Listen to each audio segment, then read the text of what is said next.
All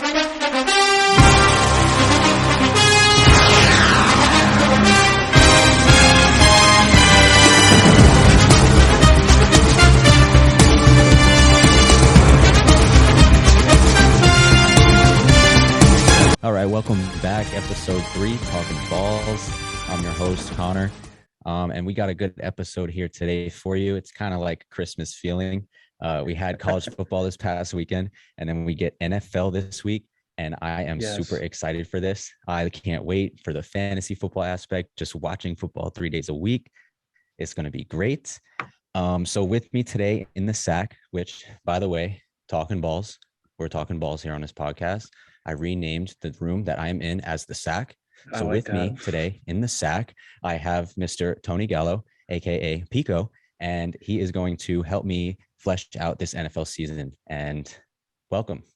I couldn't be more pumped to be here, my man. It is a pleasure and honor, and let's fucking get right into it. I mean, the NFL season is upon us. We're here. It's right around the corner. The first game is Thursday. Today's Monday. We're recording this on Monday, so we're looking forward to, just a few more days before a game kicks off and we're officially kind of underway. So, yeah, I mean, I'm pumped. College football kind of gave us what is it? Monday, we got Monday, Tuesday, Wednesday. We got 3 sleeps. Yeah. Thursday morning, it's a new buttered day. us up It's a all new year. all nice with college football this weekend, we're lathered just to get us ready. Yeah. Yeah, we're all lathered up. Yeah. We're greased up, ready to go, son. Okay, so we're going to start with Thursday night football. We have a freaking doozy of a game. They are treating us. I think this could be the most. I mean, we had Bucks and Cowboys, I think, last year, a couple of years ago. That was electric too. But this could be the most electric opening night game since the Chiefs and the Pats went at it in Arrowhead a few years back. That was electric. I think that was when Kareem Hunt came out. That was his rookie year, and he balled out that year.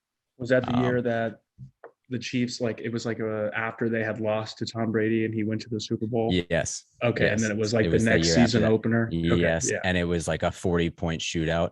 Yeah. Yes. So this game, I think, has the potential to do that. You have the Bills going into Los Angeles, taking on the Super Bowl champion Rams. Both of these teams are just loaded on the offensive side. I mean, you got juggernauts on the offensive side. Obviously, you have the Bills led by Josh Allen. They got Stephon Diggs. And then you have on the Rams side, you have Stafford and you have Cooper Kupp and you have all these weapons on the outside as well. So as it sits today, the line sits -2.5 points for the Buffalo Bills. They're favored as a -135 favorite with an over-under of 52.5. So I don't really know about this game, which way it's going to go. It really does seem like it's a 50-50 coin flip.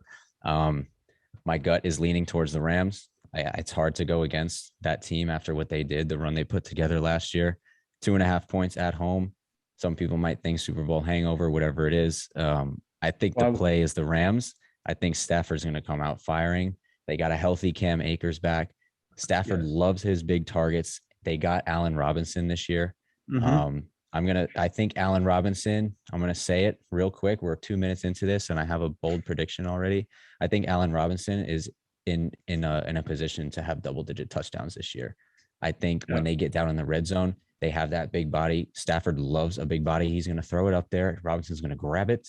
And it's going to be like OBJ. You saw OBJ score a lot of touchdowns. Robinson's got a much bigger frame, much bigger target to throw to. I think it's going to be a lot even easier to get the balls to Robinson. So I love that.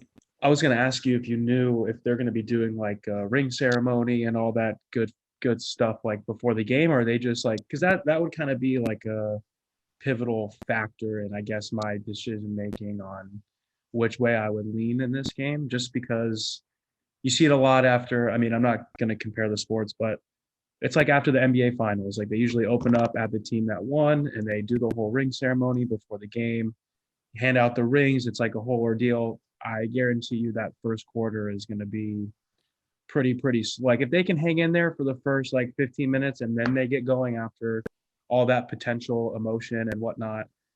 They have a good chance to compete in the game. I mean, the Bills, look, they've had devastating playoff losses the last couple of years. And, I think Josh Allen could be, hungrier than ever at this point. I believe he wants to make a statement, and this could be one way to do so. The Rams they've been there. They did that last year. I think the Bills are like the hungrier dog here, even though they're minus 2.5 points. But I think I think that's a fair line. I think the game's going to be within a field goal. So yeah, I think that spread is getting covered. Yeah. I do think it's getting covered. I'm not sure which way. I think I lean the Rams, like I said before.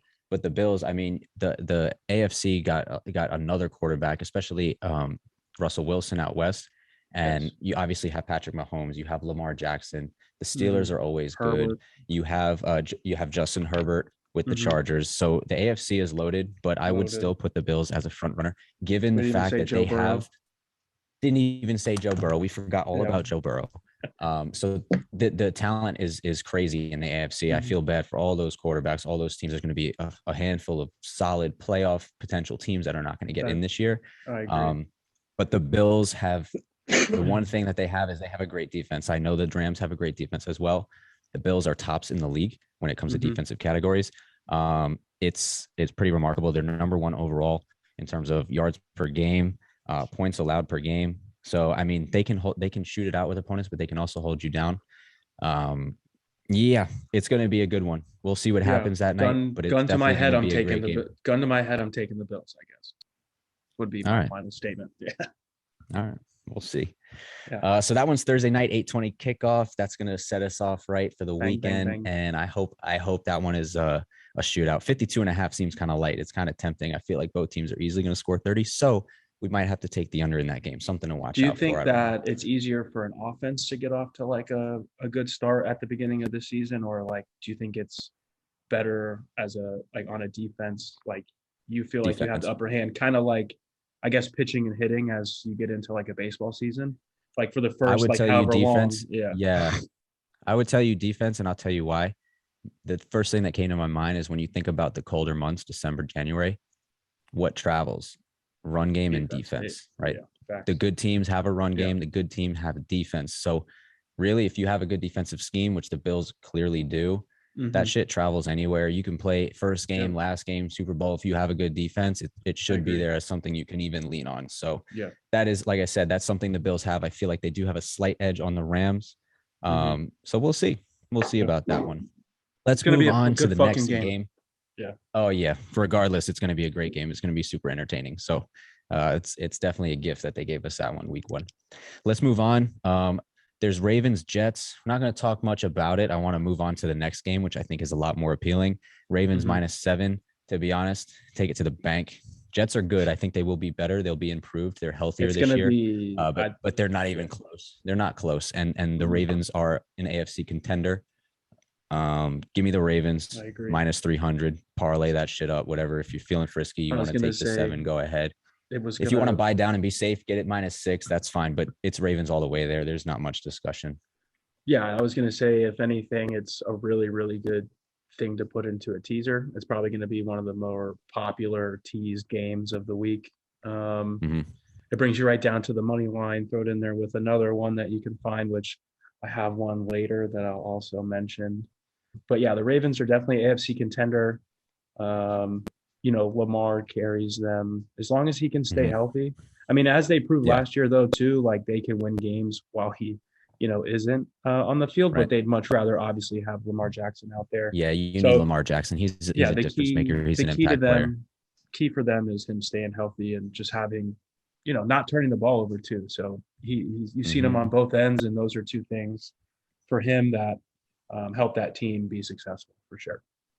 Yeah, I would agree. But that one's pretty straightforward. Moving on, this game, I love this game. Carolina Panthers host the Cleveland Browns. Baker Mayfield obviously got traded away for someone who has a laundry list of sexual harassment allegations against him. They shipped him out. They said, we'll ride with this guy who has all of this legal trouble. He gets suspended. If you don't know who we're talking about, I don't know what you've been doing, but it's Deshaun Watson. He got suspended for 11 games. So the Browns are going to be without their quarterback. Panthers have Baker Mayfield. And I mean, I'll keep it short and sweet. I'm taking the Panthers all the way, -2.5, -140. I think that might be potentially one of the strongest money lines on the board at minus 140 in terms of value.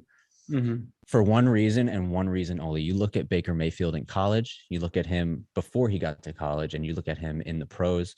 What does he feed off of? He feeds off of emotion, and he loves when the chips are stacked against him.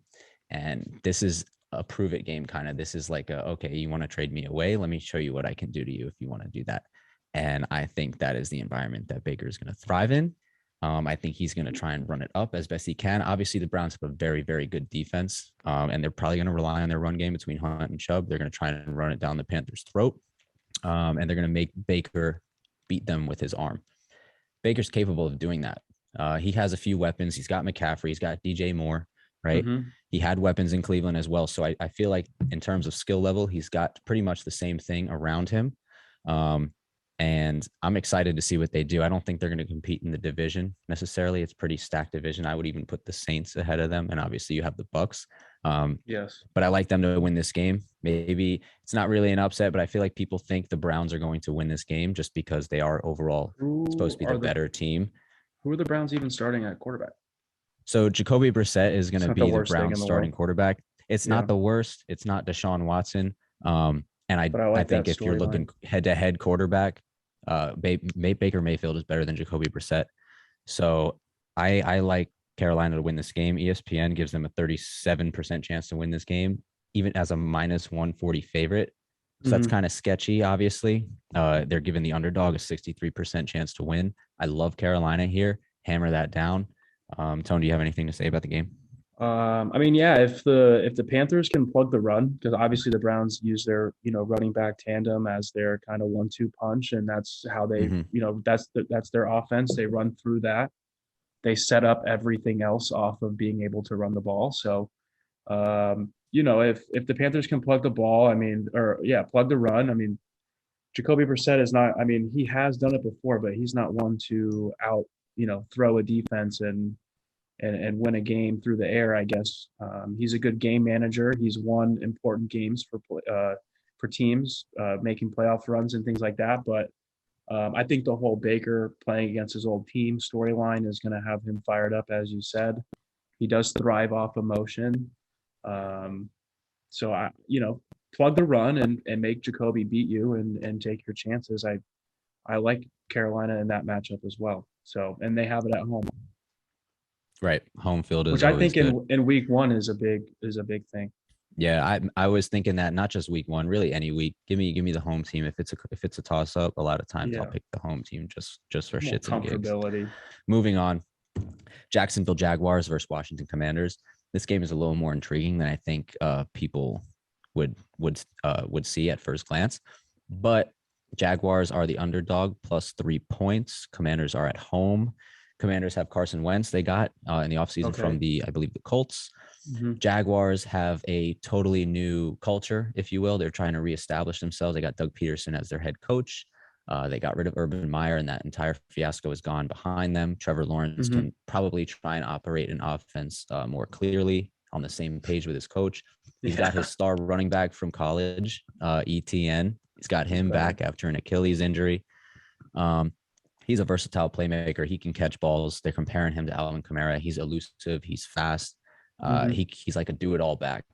So I love him for fantasy. I love him for this team. The fact that Trevor Lawrence will have someone that he knows is big in terms of comfort and having him settle into this season. So I like the Jaguars in this game. Give me them plus 135.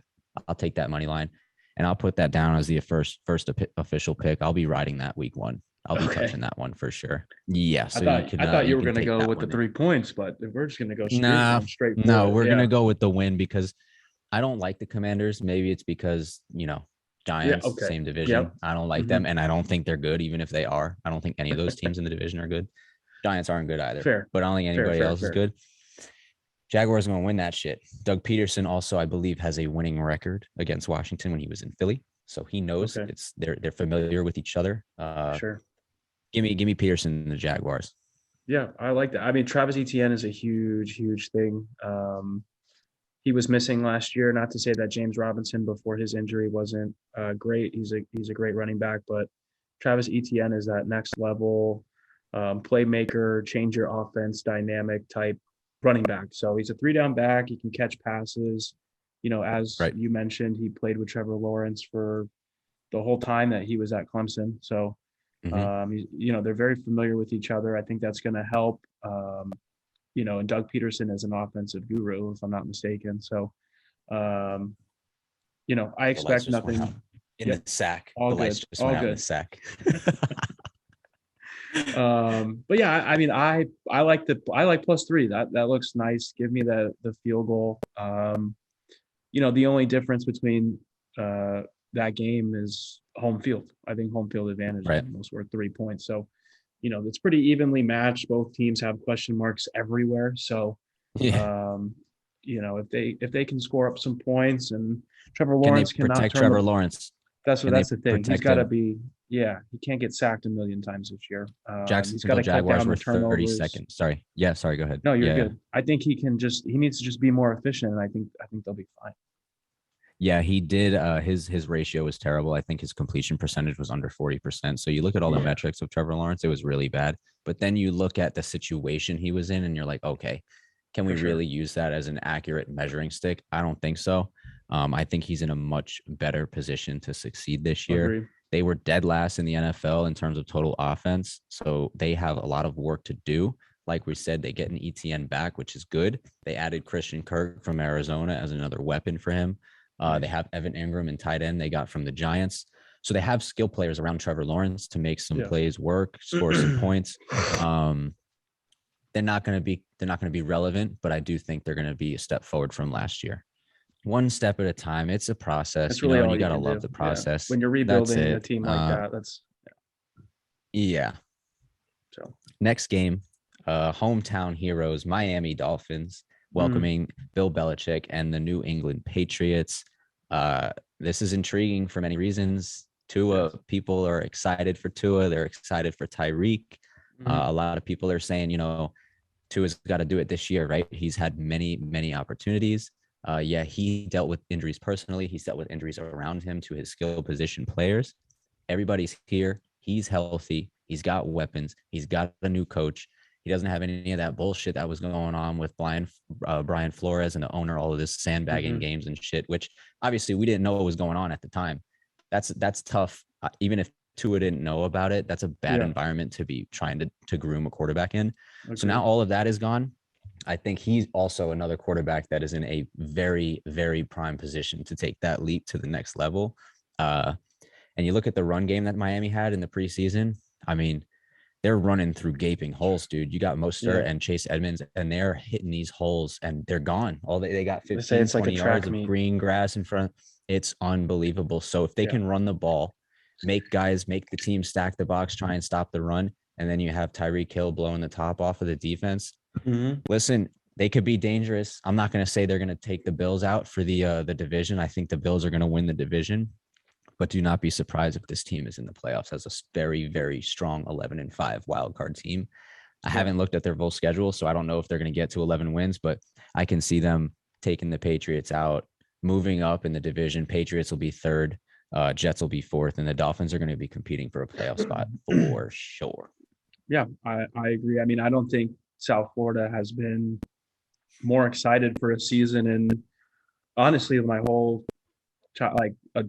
young adult life, I guess you could say. I mean, I'm only 27, but since I moved to this area, I mean, I'd say that this is the most exciting time that they've had as a team. So, we'll see what McDaniel's got. I mean, I'm excited. I'm not a make or break type fan, but I'm definitely excited to see what they have. I think you said Carolina might be one of the strongest money lines on the board. I mean, I don't see where they lose this game. I mean, a lot of people are saying that, and that's fine.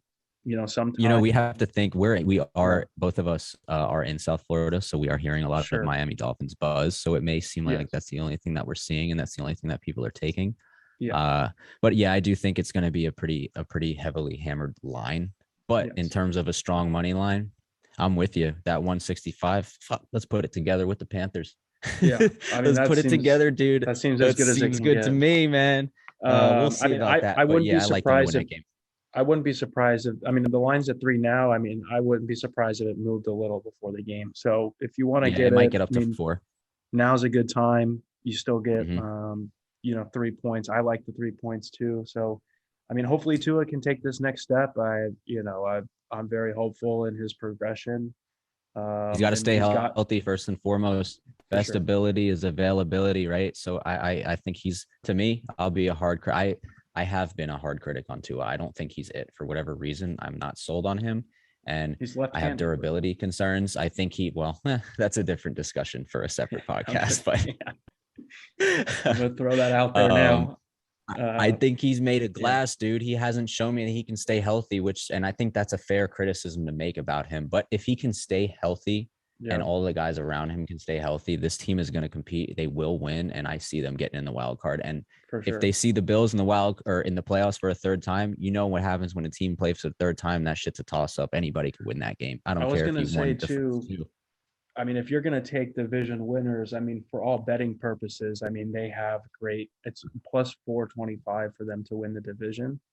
I don't think you're going to Yeah, lay the minus 235 if you're going to bet the Bills in that division. So if you're going to bet a team mm-hmm. to win that division, you're getting the best value with Miami at 100%. plus Yeah. 425 because you just never know what could happen. Once So, they start winning games, if they start winning games, that's only going to drop. So that's a good, sprinkle your lunch money on that one. Sure, see how it plays out. You never know. This league is yeah, very unpredictable, as we know. So cruel.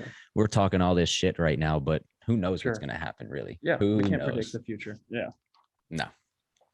Moving on, we got another divisional game, pretty good one, I think. But I think the winner is going to be pretty easy. We got the Saints as the visiting team going into Atlanta versus the Falcons. Saints are favored right now, -5.5, -230 on the money line. Over under is 42.5 points. Saints were not really relevant last year. They were not that competitive. They had a few weeks, where they gave the other team a scare, whatever. Mm-hmm. Jameis Winston is back after tearing his ACL. Nice. He's back. Kamara's back. The Michael NFL Thomas needs is Jameis back. Winston. Yeah. Protect Jameis at all. Yeah. Need him in there. That guy, Eating man. W's. Listen. He's pretty dumb. I'm not gonna lie. I think that's a well-known He's fact. done But some he dumb is. He can play football, man. He can play football, and Yep. he's entertaining. And I will tell you what, he's a good leader. He can get the guys behind him. So as a Agreed. quarterback, he's got all the qualities that I look for, except for the intelligence. He makes do with what he's got. He's good enough for me. I'll take them to cover that spread pretty easily. If you remember last season, they absolutely throttled the Packers week 1. Dude, I think the Packers scored 3 freaking points. Dude, Aaron Rodgers took the fourth quarter off. He was like, fuck this. I didn't come out here week 1 to get my head banged in for this. Took the week off. They wound up going wherever they went, NFC championship game, whatever it was, or whatever, or the divisional round. So obviously that game didn't matter for the Packers, but I can see that happening again. This Saints team come out firing, putting up 40 points, blowing out the Falcons. I don't think the Falcons are very good at all this year. I am excited to see if I'm excited to see if Mariota can get any kind of QB1 status back. This is going to be his first time as a starter in a few years since being in Tennessee. They got Kyle Pitts. They got Cordarrelle Patterson. They got the running back from, I think, BYU or something, Algier. He's a tank, so he might get some work in there. They have some skill position players. The division's tough. I put the Saints in front of them. I put the Bucks in front of them. I put the Panthers in front of them. They are at the bottom of that division. Sure. Give me the Saints and give me Kamara. I did draft Kamara in fantasy. I've done 3 teams so far. Took him all 3 times in the first round. So I'm kind of all in on this guy. I think he's a machine. Yeah. I mean, dude, we got good running backs in this league, but in terms of playmaking ability and after the catch ability, there's no one like him. This dude makes 4 or 5 people miss just running zigzag lines, and he runs right by him. They don't even touch him, and it's like he's not even trying. So yeah, I'll take that. When it comes to fantasy, give me talent like that all day. I don't care about. It's crazy because Alvin Kamara barely played at Tennessee. I know. He didn't even start. Guy Butch, whatever his name, he didn't even start him. Yeah, Butch Jones. Butch Jones. It's good for you, buddy. Real eye for talent, that guy. Let me tell you. Fucking A. God bless. The Saints are definitely a better team than the Falcons. honestly never seen a harder downfall of any. It's since that Super Bowl, I just because I was See ya. so 28-3, emotionally bro. See ya. attached with. Yeah. Yeah, See because ya. I was with Greg, so Oh, I Greg. was Shout out, all Greg. in. We Sorry, were buddy. Sorry. Yeah, we were all Yeah. in on that year, and that shit just fucking fell apart real quick. And the whole franchise fucking. So they're at the Yeah. bottom of the barrel. I That's think the pain. Saints are a good bet there. Hey, you got I the don't. Braves though. You got the Braves and you got Trey Young. You guys love Trey Young. Fuck Trey Young, There you but go. you got the Braves. They're nice. I love the Positives. Braves. I love me some Love Atlanta me Braves. some Atlanta. Yeah, I the love it. chop house. All right. Moving on. I don't know if I can do that on here because it's like racist and stuff to do the chop. So I'm not going to do it. But moving on. Okay. Next game, Detroit Lions at home against the Philadelphia Eagles, another hated division rival of mine. Eagles are favored at -4, -200 on the money line. Over under is 48.5. Tell you what, can't pick this game because I don't know. I think the Lions don't get enough credit. Their record did not indicate how good they were last year. They were a lot more competitive than their record would say on paper. Their coach is awesome, even though he cries a lot. That's fine. He can fire the boys up. Jared Goff is okay. I mean, there were a lot of, from what I can remember, there were a lot of games where they're in these shootouts, like late in the fourth quarter, they're going back and forth with these teams and they just make one more mistake. Right. Yeah. And they just make one more mistake. They lose the game. It is what it is. That's what bad teams do. So I'm not surprised. I'm also not sold on the Eagles. They did get AJ Brown from the Titans, which is a great weapon for Jalen Hurts. They had Devonta Smith. They drafted as a rookie, but outside of him, they really had no true receiver. And even Devonta Smith in the NFL, he's a small-bodied guy. You need that big target who can go down and bully a corner. Yeah. Right. So they got that big target, A.J. Brown. If he can stay healthy, he can bully some corners, give the Eagles an extra weapon on the outside. They have good running backs that they can work into the rush game and as well as the pass game out of the backfield. I like their offense. But I'm kind of leaning Lions on this. Maybe that's just because I don't like the Eagles. I'm kind of leaning Lions. I'm not going to make a pick on this game. Yeah. But also don't be surprised if my Giants pass up the Eagles. Don't be surprised. I was going to say hasn't started yet, so I can say whatever I want, and it's not stupid. We're 0-0 right now. Everybody's. I can say whatever I want. Yeah, exactly. So you can't tell me shit. If you would have just put this game in front of me with the teams and then hid the spread from me, I would have said it was probably a touchdown. So to see it only, at 4, I didn't 4 write points. This game. Yeah, I didn't look at this before. We just talked about it. So to see it at 4 makes me think that there might be a little bit, as you said, more respect for the Lions just based upon, I don't know, how hard they fucking played in some games last year. And, making that one more mistake kind of lost them probably 3-4 games. So you just, I don't know if it's just the question marks that they're kind of holding back. Do they think that this team is really taking that next kind of step forward as far as not being so shitty? So, we'll see. The Lions are the Lions. Let's not forget that they do suck most of the time. So I would not be surprised if the Eagles thrash them either. So, this game could go one way or the other, and we'll find out on Sunday. But again, it's not a game. No touch. Sounds like it's a no touch game. Yeah, it's a no touch game. We'll just watch this one from the sidelines. All right, moving right along here. What do we got next? We're not going to spend too much time on this game, even though it does feature the Cincinnati Bengals hosting the Pittsburgh Steelers. I think this is going to be one of those matchups where the Bengals are going to win it pretty handedly. But when we look at their second matchup, I don't know when it is, but I hope it's later on in the season. Hopefully the Steelers would have gotten better, which usually they do under Mike Tomlin. They usually tend to get better, play better defense, more rhythm on offense as the season progresses. So hopefully during that second matchup, it'll be a bit closer. But I have the Bengals here. They made it to the Super Bowl. They obviously have shown that they're capable of competing with the top teams in the league, and especially in their conference. So they're going to come out. I think they're going to run it all over Steelers. Joe Burrow is going to have a pretty good game, maybe 2-3 touchdowns I could see out of Joe Burrow. Give me the Bengals.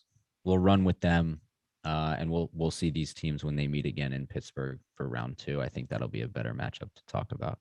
Well, this is Well, the go ahead. one that I got one thing real quick. This is the game. Of course, yeah. Yeah. Let me just put it together a little play here. I said earlier that the Ravens would probably be one of the most teased lines of the weekend. This will probably be the Yes. other most popular line.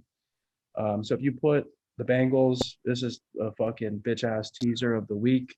Maybe we can make that a segment, Tone's bitch ass segment of the week, or a teaser of the week.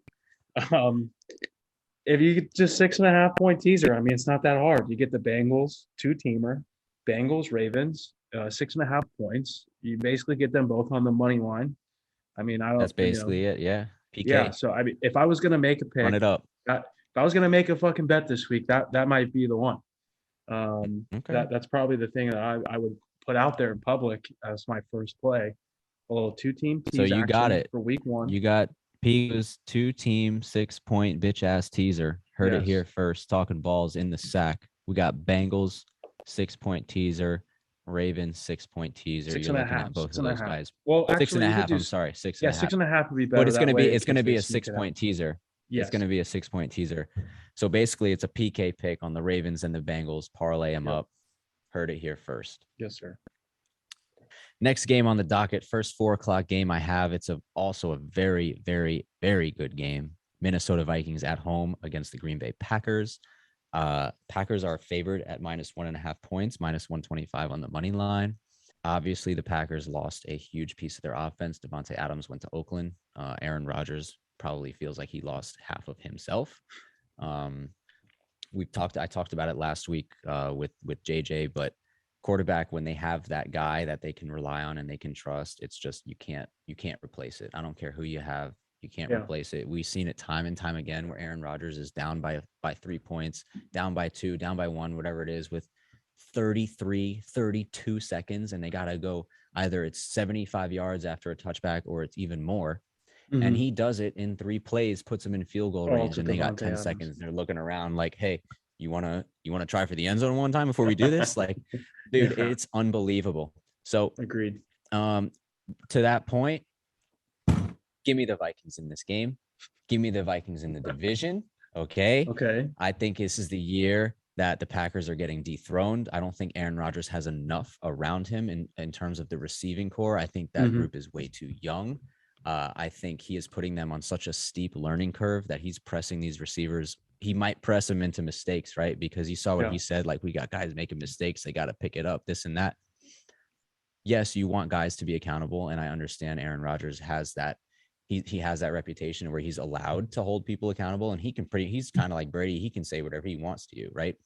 But at the same time, you can't have these guys playing and walking on eggshells as young players. That's when you're going to get more mistakes out of them. If they're playing tight and tense, that's not the way you can play any sport. You have to be relaxed. You have to be focused on what you're doing. Sure. So we'll see. I think the Vikings are going to have a little bit better chemistry. They got Justin Jefferson, who's a beast. They have Adam Thielen, Dalvin Cook, Irv Smith, Kirk Cousins. Their defense is great. And especially the fact that they're at home. Give me the Vikings. I love them. Packers are obviously going to be there, but give me the Vikings to win this game and to win the division. I think the Vikings thing is Dalvin Cook staying healthy.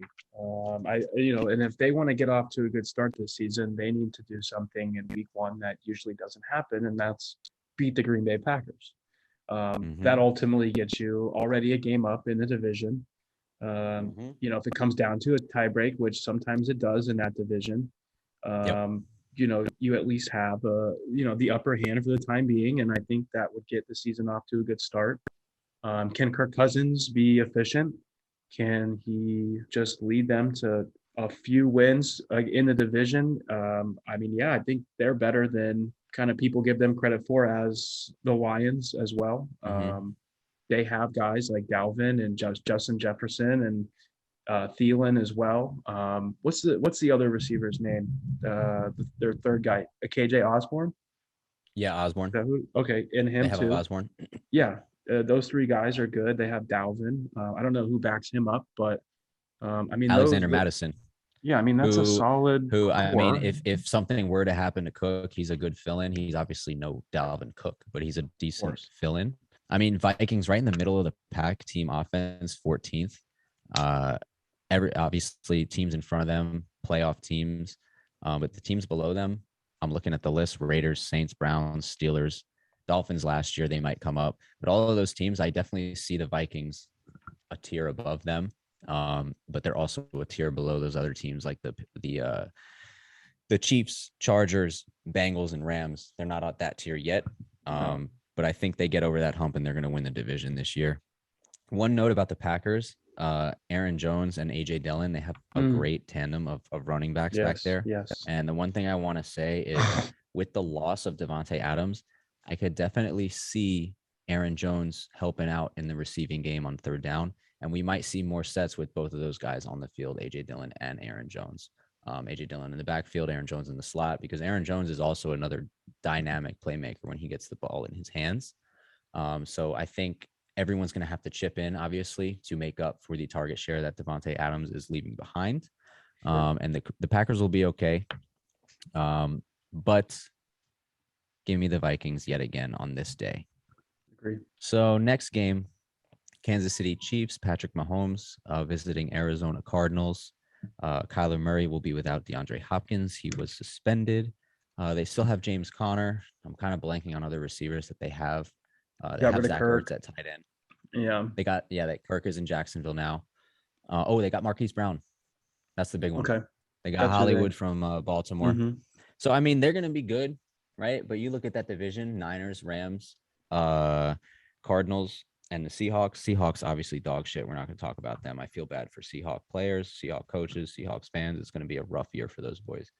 But when you look at this division, you got three tiers. You got the Rams and the Niners, and then you have the Cardinals, and then you have the Seahawks. So they're kind of in a position where they're going to have to sneak out. They're going to have to go 2-2 against the Rams and Niners. They're going to have to figure out a way to do that. If they don't do that, if they go 1-3, it's a rip for them.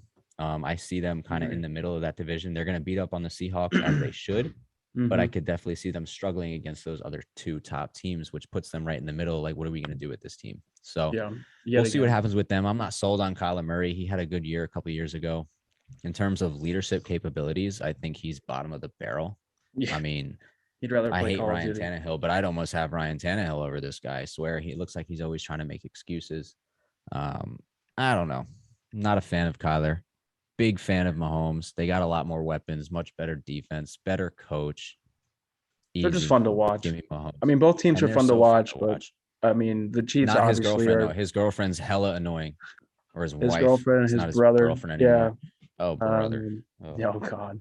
But I mean, they've over the last few years have dominated, obviously, with Mahomes and Andy Reid, and they've been a juggernaut offensively for at least 4 years now. So it'll be interesting to see how Mahomes adjusts to not having Tyreek Hill as a threat on the field. I don't know if it'll obviously change much, but just because that offense is so dynamic, you can kind of plug and fill. Obviously, Tyreek Hill is one of the best receivers in the game. So there's going to be a little loss there, but Mahomes is just so good that I don't see him having much trouble kind of making up for it. And they're better than the Cardinals are. Kyler Murray got Juju to replace. They got Juju to replace Tyreek Hill. They got Marquez Valdez-Scantling. They have Sky Jones, I think. They have Clyde Edwards-Helaire in the backfield. They still have is it like Herman or Mecole Hardman? They have him. Hardman, yeah. They have Kelsey, obviously, who's a big weapon. So they're still set. They have Andy I drafted Reid, Kelsey this year. Yeah, he's what you're getting out of him. Beast. So they'll be okay. They'll be okay. I'll take them to win the division this year. That second spot is going to be close between the Broncos and Chargers, though. I will say that. I agree. So with that, let's move on to the next game. We got Raiders and Chargers. Interesting to see what's going to happen in this division. All four teams in that AFC West, Chiefs, Chargers, Raiders, and Broncos, are quality programs. Okay. All four have good quarterbacks. All four have good defenses. Now with Russell Wilson in the mix, you look at the Broncos roster, they have plenty of skill players for Russell Wilson. They got Javonte Williams in the backfield with Melvin Gordon. Okay. They have Cortland Sutton. They have Jerry Jeudy, who, me personally, I think is a prime candidate for breakout player of the year. I think he's about to go off. Russ. Yep. And I think they're about to they're going to reap the benefits of drafting Jerry Jeudy this year with Russell Wilson for sure. So this game, the line sits at -3 for the Chargers. They are a -175 favorite on the money line with an over-under of 52.0 points. Over. I'll take the Chargers. Yeah, right. It's not that it's so easy, but yeah, I think this game is going over. I think that is an easy call. Can Carr and Adams develop that chemistry I think and so. have them? I think they can too. If you don't know, they Yeah. played together in college, which I just learned a Oh few shit. months ago. I did I had not no know idea. that when the deal happened. They played in Okay. college together, so they do know each other. Interesting. That gives them a little Okay. extra point. Um, Wow. do they have enough? Do they have enough firepower on that offense, even with I Derek think Carr, so. Devontae Adams, Darren Waller? Do they have enough to compete with the other teams offensively? I mean, we're gonna get a good fucking answer this week because the Chargers are Yeah. fucking offensive Yeah. studs. Because Herbert fucking puts up some points. I mean, I Yep. think he's gonna be maybe making the push at maybe an MVP season. I don't know. We'll see. That could be a I could bold see it. prediction there, but usually quarterbacks are in the mix. So if he can have another good year and take another step forward, that'll be interesting to see. But I think they do. I mean, they've got Waller. I mean, Josh Jacobs is kind of there at Mm-hmm. running. He's just there. I don't know Yeah. how effective he is. They don't run the ball very, very well. So, But they also don't if need him to be that guy. They just need him to no, be they there. They just need exactly. him to be there. So So they've got Renfro with Adams and Waller, Josh love Jacobs, Renfro. Derek Carr. So, Yep. Derek Carr gets a lot of hate and he's not the guy and he's a game manager. But if, they can keep the games close, they're another team that had a handful of close games kind of not go their way. They were Definitely. competing in a lot of games last year. So I think that it will be interesting. And again, I think, down the road when these teams see each other again, you'd see the same line but flipped. Right. I think they're pretty evenly matched. Mm-hmm. Skill player wise, I think the Chargers have a slight advantage Yeah. probably at quarterback with a little upper hand there, but defensively and skill player wise, I think they're pretty evenly matched up. They just got to contain Yeah. Eckler. Bro. He's a problem. That little Yeah. He's fucker's a a problem. guy. You got to know where he's at. But the Chargers, they have a lot of weapons, so there's a lot of guys to account for. You have to bottle them up. When a team has a Mm-hmm. lot of weapons like that, obviously you just physically cannot guard everybody at the same time. So you Yep. got to limit the damage, limit the explosive plays, limit the big plays, and hope for the best.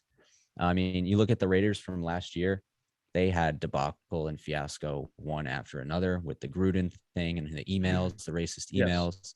And then you had the whole thing with Henry Ruggs making bad choices. And that was just one of the toughest looks I've ever seen on an athlete in an organization. Kind of like the Jaguars, the Raiders I think they're chomping at the bit for this clean slate season, and they're ready to go. They want Yeah. to prove to people that this is a new year, it's a new era, and they have the talent to compete in this And division. I think when you go out and grab somebody like a Devontae Adams, like it shows that they're fucking serious about being good. And I think that brings a level of like hope per se into Mm-hmm. like the locker room. So they're gonna contend for a playoff spot, in my opinion. Yeah. And they tried to do that with Antonio Brown a few years ago. They Yes. tried to bring an AB and they were like, you know what? We're trying. We got AB. Let's do it. We got Carr, his number one And guy. then he wanted to Obviously, freeze his that didn't feet. pan out.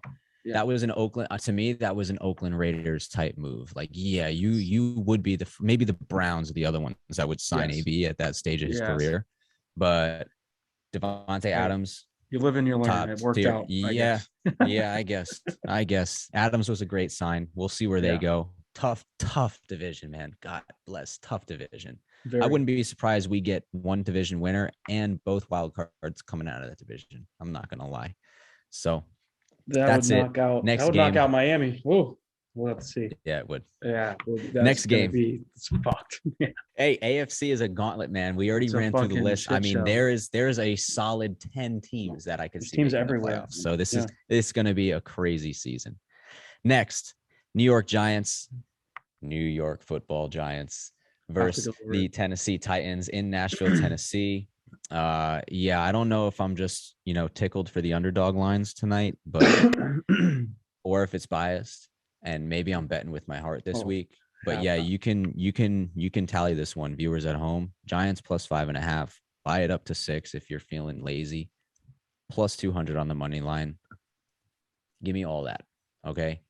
We don't believe in Ryan Tannehill. They lost AJ Brown. They got Derrick Henry. That's it, man. If we can stop Derrick Henry, it's a a big fucking if, because that guy is a tank. If we can stop him or at least contain him and slow him down, give me the Giants on the road to shock the Titans. I love the Giants in this game, and I think Saquon is primed to have a comeback season. I think people who draft him in fantasy are going to be very happy with what he does for them. I think he's going to produce. Daniel Jones, I'm speaking to you. I'm looking right into the camera at Daniel Jones. Okay. I have defended you, and I still defend you against all these haters out here. Okay. Do I think you're the answer for the Giants? No, I don't. Do I think you are capable of being competent at quarterback without running too fast so you fall over and fumbling because you're running backwards and giving the ball to the other team through the air? Do I think you can cut down on those things and just get the ball to the guys in blue instead? Yeah. And luckily for us, the Giants, we are in probably the worst division in football. The Eagles are nothing to write home about. The Cowboys are probably people view as the best team, but they're fraudulent too. They're not even a real playoff contender. I hate them. They're so fraudulent. So, I mean, the Giants, they could compete this year. Brand new season, clean slate. We'll see what happens. I'm sick and tired of saying we'll get them next year. We'll get them next year when this is healthy, when they're healthy. No, we got a coach. We got a GM. Came over from Buffalo. Good track record from Josh Allen. Let's get it done this year. Because I tell you what, if it doesn't happen, Daniel Jones, Saquon, see you later. I'm over him. Saquon, we got to get something back for him because he's just not the answer. Then that means, I mean, he really has not panned out the way we wanted him up until this point. I'm still on board with him. I think he can still be that 3-down back, that feature back that we want him to be. But up until this point, he ain't it. Daniel Jones has to play better, or for all I care, we can have Mike Glennon by week 6 because I just can't watch this man play football anymore. But I'm excited. I think they're winning this game. The Titans are not that good. Okay. They're not going to be as good as they were last year. They just lost their leading sack defensive player with 12 sacks. I think I forget his name. I don't know what it was. I think it was a linebacker or some shit. 12 sacks last year, tore his ACL in practice, so he's out. Defense is not as scary to me. Derrick Henry is the only thing I'm worried about. And when you're one-dimensional like the Titans are, teams can plan for you. And we've been planning for you since last season, buddy. So we're coming. I mean, yeah, you might know a bit more about that team than I do, or have a glance at here and there. But yeah, Daniel Jones. I mean, he just again cut down the turnovers, be a bit more effective, make the defense respect you a little bit. Then maybe some things will open up. They become, I think, one-dimensional when Barkley doesn't get going, and then Daniel Jones isn't very scary. So it doesn't seem at times very hard to defend that offense. But you said you guys have a new guy in there. Hopefully that can change some things, and they can just be a bit more effective. Because I think, if I'm not mistaken, the defense is okay. It's competitive. It's an NFL defense. It should be somewhat competitive. And again, the Titans aren't too scary. So if there's a good team to kind of start your season against where the game is very winnable, I think that is a good matchup. This game can go either way. I think both teams have a good opportunity to win. Ryan Tannehill isn't very scary either. So over-under is 43.5. I would take the under in this game. I would just fair. Throwing that out there. That seems like a solid play. Derrick Henry's a monster. So if they can keep him to not 200 yards on the ground, I think that they'll be within, striking distance for a win. Striking distance. Yeah, for sure. I would agree. That's all you ask for, especially when you come in on a road as an underdog. You hope you play well enough to where the fourth quarter rolls around rather, and you have a chance to win the game. That's really all you can ask for when you go on the road. So the last game we're going to go over is Monday Night Football. The reason I want to talk about it, obviously, you got Denver Broncos going into Seattle, taking on the Seahawks. Russell Wilson getting his return right out of the way, week 1, Monday night primetime.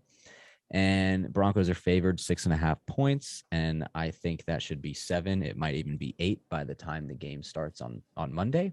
Mm-hmm. And give me the Broncos. Give me the Broncos in this game. Give me the money line. I'll even take over 43.5 points, only because I think the Seahawks might get 10, and then I think the Broncos are going to blow them out. Look, they have weapons. I'm pretty sure they still have Fant. if I'm not mistaken. They got Fant at tight end. He's a very, very solid tight end.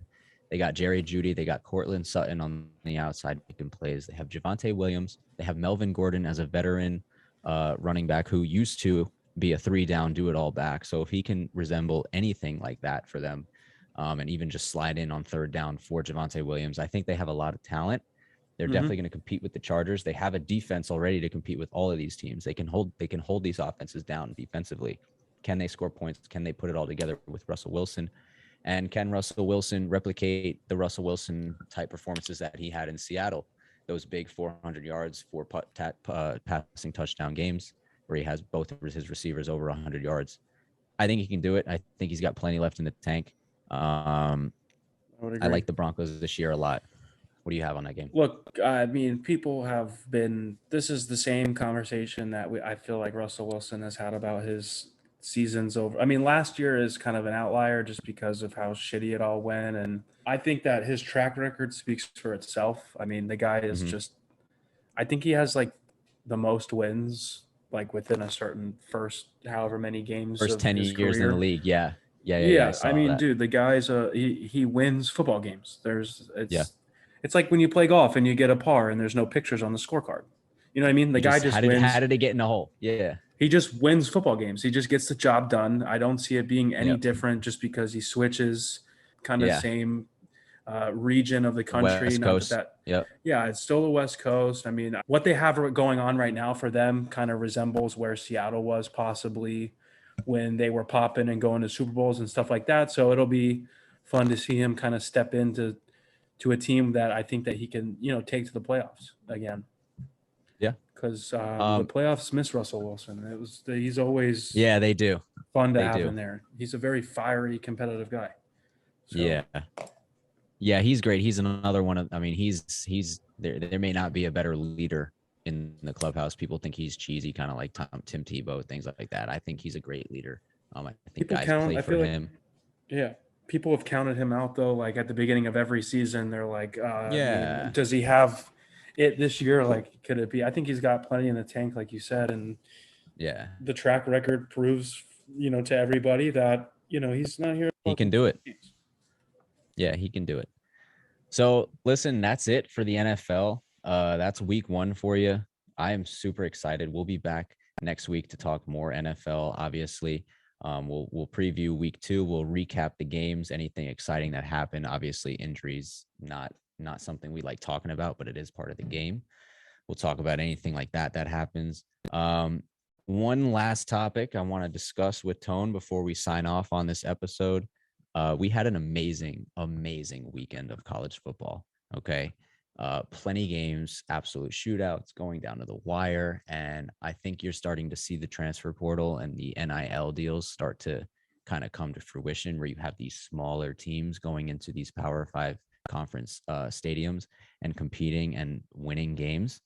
I think that's great for college football because obviously in years past and even maybe this year, we tend to think of it as being top heavy with those top 4 or 5 teams. But yeah, college football seems like there's going to be a lot of fluctuation in these rankings. There's going to be a lot of upsets, a lot of unpredictability. But we're going to talk about FSU. They played LSU in New Orleans for some kind of kickoff bowl. I don't even know. Chip Kelly, $10 million coach, first year in Baton Rouge.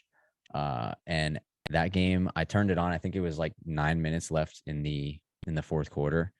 And I forget the time what it was, but FSU was already up 24-10. And I was like, oh, this game's over, whatever. And if you guys missed the end of that game, please go watch it because it was absolutely bonkers. FSU wound up holding on. They blocked an extra point at the end of the game, and they won that game. They sent Chip Kelly home, a little sad boy, and probably getting death threats from the Louisiana faithful. I mean, bro, that game had me on the edge of my seat the whole time because the thing was FSU was like, if you were watching the game, like, that the first half, both teams, I mean, we blocked a field goal. We also missed a 47-yard field goal when we were down 3-0. We ended up scoring a touchdown, going up 7-3 on a flea flicker, which the ball was underthrown. The receiver made a great play to come back and get it. Go to the locker room. I think we're up 10-3 or 7-3. and it should have been a lot more. We went for it on 4th down where we probably should have fucking kicked a field goal and missed out on those points. So I think we left probably a touchdown or more out there in the first half. So good news is we got the ball to start the second half. Took, again, dominating time of possession, dominating the field on defense. Their quarterback can run it. That kid is a stud. He was running all over the place. I think he had like 70 rushing yards in the first half.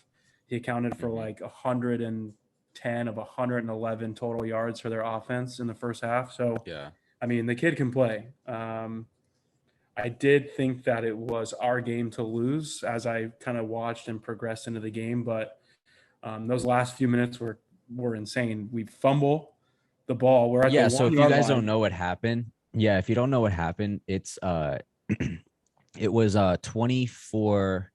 It was 24 to 17. Yeah. 24-17 in the fourth quarter. LSU has the ball. They're driving, and they get all the way down. I think it was like the 1 or 2 yard line, and they had just So hold on, take a step back for just a second. We gave up. LSU scored a touchdown to make it 24-17. FSU got the ball back with about 4 minutes left. We go 3 and out. We were punting the ball with 2.5 minutes left. Yes. Punt the ball, and the kid muffs it for the second time in the game. That's not the first time that happened. That's the second time that he muffed the punt. Honestly, special teams, if their special teams plays any bit of a solid game, we probably end up losing. They had two kicks ended up getting blocked, 2 muff punts. So either our special teams played really, really good, but usually that's just some holes in their special teams. So we pick up the ball at like the 10-yard line. We get it down to like the 1. We pitch the ball instead of just handing it off or throwing it or whatever. I don't know what that play call and we was. Fumble. Why we're pitching it. Yeah. They fucking pick it up. LSU recovers the fumble at the 1 yard line with like, I don't know, minute 15, minute 20. Yeah, it was like a minute 20 or something like that. Yeah. They drive 99 yards. They throw a Which, by the way, let me ask you a question. Like, how on earth do you let them move the ball? Like, they were moving the ball at will. Like, I understand you want to keep everything in front, but like, dude, you're letting them rip off 10, 15 yards every play, and they're getting out of bounds too. You're not even keeping them in bounds. Yeah. So last night I'm actually outside, and of course, I'm not watching the final drive like on my phone. I have like just the game cast on, and it's like 30-yard run, 23-yard pass, like 20-yard run. I'm like, bro, what the fuck? And then the clock's ticking down, and like, oh, they're gonna run out of time. Something's what the fuck. So I turn it on, and they're in review of the play where the tight end's knee hit the ground. Which is kind of fucked, because if they just call him in bounds, the game's over. No, that's incorrect, and that's what I thought. But that's incorrect because in college football, you get a first down. The clock stops. Clock stops to reset the chains, and then once the ball is set, the official whistles, and then so they had 2 seconds left on the clock. If they had 1 second, if I'm not mistaken, if they only had 1 second, I'm pretty sure that's not enough time to technically run a play. So they needed to have 2 seconds on the clock, which they did. So the officials spot the ball, and of course, that last play of the game with 2 seconds, they score the touchdown. And he was standing. It was a slower progressing play, especially being how close they were to the end zone. It took him like a solid 4 seconds to get rid of the ball. He hits this guy in the back of the end zone, pretty much wide open. I don't know what happened. He was wide open. Yeah, the guy had like inside hit him right, and he snuck behind him, and like it was stupid. Yeah. So and it all happened fucking fast, bro. Like in a minute 20 seconds, all this is happening. Even before it, all the muff punts and stuff. But so they line up for the extra point, and I mean, long story short, anticlimactic. They miss, or they didn't miss, rather. They get it blocked. Yeah, they get it blocked. So I'm not gonna say that this was on the kicker and he missed the kick, because he didn't. I'm gonna give it up to that FSU player. I don't know his name. I don't know what position he plays. But I'll give it up to him. That was a hell of a play. He bust through that line and he dove. And let me say, we're doing this podcast because people like Stephen A. and Skip Bayless have shit takes. I read a tweet from Skip Bayless last night, and he said some shit like, okay, there should not be place kicking in a football game, because he doesn't like how a kicker decides the outcome of a game. He said something along the lines of, let like the real football players or the good football players like decide the game every time. And I was like, no, it's not even that. It's like, dude, you're totally disrespecting all of these other players on the game who are football. Like that dude just gave his all, bust through that line, did a Superman dive to try and block that punt. And you're calling him not a football player? Skip, you go in there, Skip. You go in there and do that shit. Okay. And then we'll see who's a football player and who's not. All right. Yeah. That kid deserves credit. The kicker for LSU, it looked like it was going to go in. I mean, I think he's a freshman. Benefit of the doubt. Yeah. I don't even care, dude. That kick was going in. It's an extra point. Like the percentage on that kick, it was going in. That defensive back made a play. And good for him. That's what you do. Sometimes it comes down to one play and he made it. So it was funny. They had the LSU quarterback's like face on the screen while the extra point was going on, and his reaction and his face, like, because you're so high from they're on a fucking high. Dude.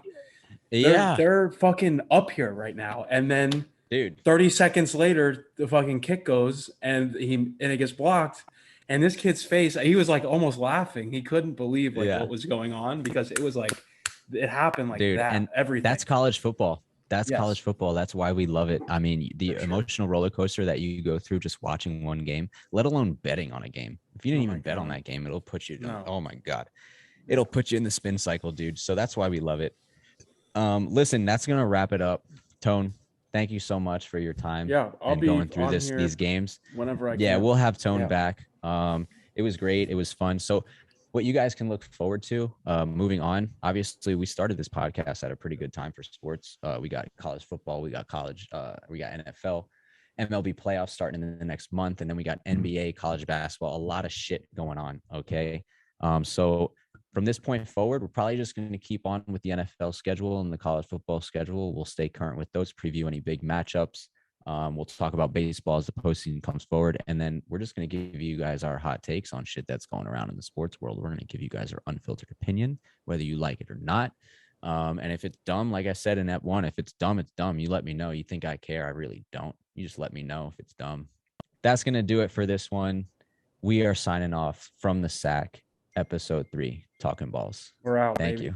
Yes, sir.